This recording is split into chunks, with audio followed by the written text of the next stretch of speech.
Now, as you do this, you begin to notice a rather curious change in your general feeling of life.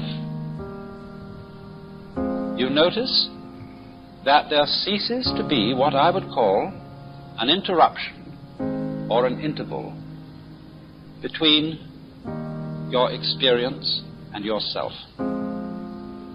You see, in our ordinary way of using our minds, the chronic sense of strain, the chronic attempt to think about and make sense of what we are feeling, is what we call our ego. If you say, I experience my own existence, I am aware constantly of a knower behind and receiving all that is known, then you get this chronic sensation of there being an I, a self, who has all these experiences, and that I or self is what we call the ego. And this chronic sense of strain is our, you might call it our psychological blocking against our experience. The thing that seems to divide us from an external world, from the whole universe.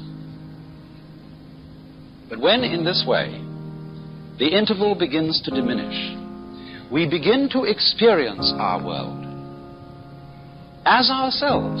There is no interval, there is no interruption between the knower and the known. Just as when we are completely absorbed listening to music or dancing to music, we are not aware of our separation from it. We go right with it.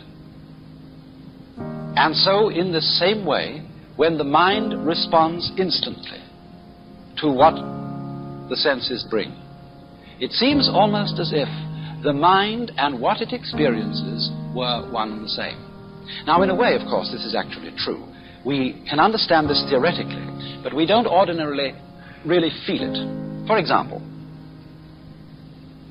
you know the old saying, if a tree falls in a forest with nobody listening to it, will there be any noise? Perhaps you know the limericks in which this problem is posed. There was a young man who said, God, I find it exceedingly odd that a tree, as a tree, simply ceases to be when there's no one around in the quad. And the answer was, young man, your astonishment's odd. I'm always around in the quad, so the tree, as a tree, never ceases to be since observed by yours faithfully, God. But this is a great philosophical puzzle for the Western world. Does what we know depend on there being a knower? Now, in a way, obviously, it does. Because when a tree falls in the forest, it certainly makes vibrations in the air. But those vibrations in the air do not become noise unless they vibrate an eardrum. So, in the same way, the light from the sun does not become light unless it falls on an eye, an eyeball. And two, we could say the external world is full of hard things. But nothing is hard except in relation to the soft surface of the human skin. Nothing is heavy except in relation to human muscles. So if there is not a human organism, the world does not appear to us at all as having any of the characteristics which we attach to an external world. In other words, we could say, the sun is light, but only because of eyes. Rocks are hard, but only because of soft fingers. Falling rocks are noisy, but only because of sensitive human ears. We cannot form any idea at all of what the world would be like without an observing mind.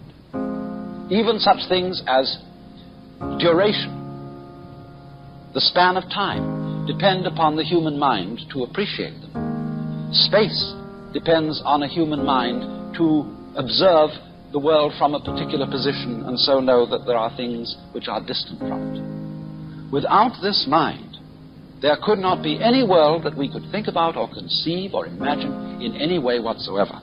And so this shows in a very clear way that our mind and the external world go together.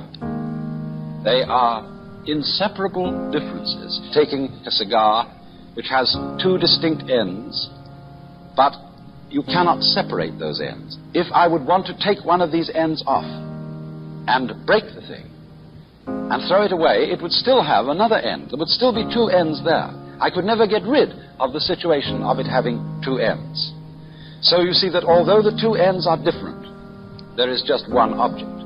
And so in the same way, although there is a difference in a way between the knower and the known, between man and the world, nevertheless, these two go together, and they are fundamentally inseparable. And therefore, when our consciousness is responding instantly, without any interval or interruption, without any, shall we say, stopping to think about it, then we have a situation in which we are actually realizing, we are actually feeling the true physical relationship which exists between man and his environment. And this we could call the experience of oneness or unity with the universe, which is the function of meditation. Now, I think it's not difficult to see some very obvious values in this. Because, well, if we live entirely in a world of thought, all the things that we pursue in life tend in a way to become arid and unsatisfactory because we are living in an abstract world. In other words, nobody in his senses is going to eat a menu instead of dinner.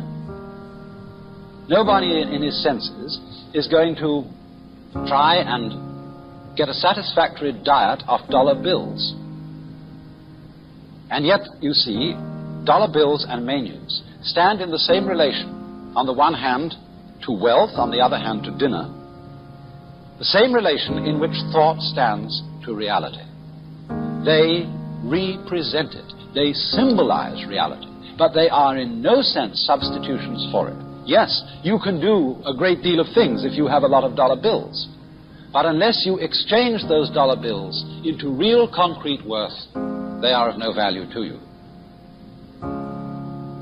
And so, in the same way, if we try to live in the world of pure thought, we begin to feel a strange, unsatisfactory quality to the world.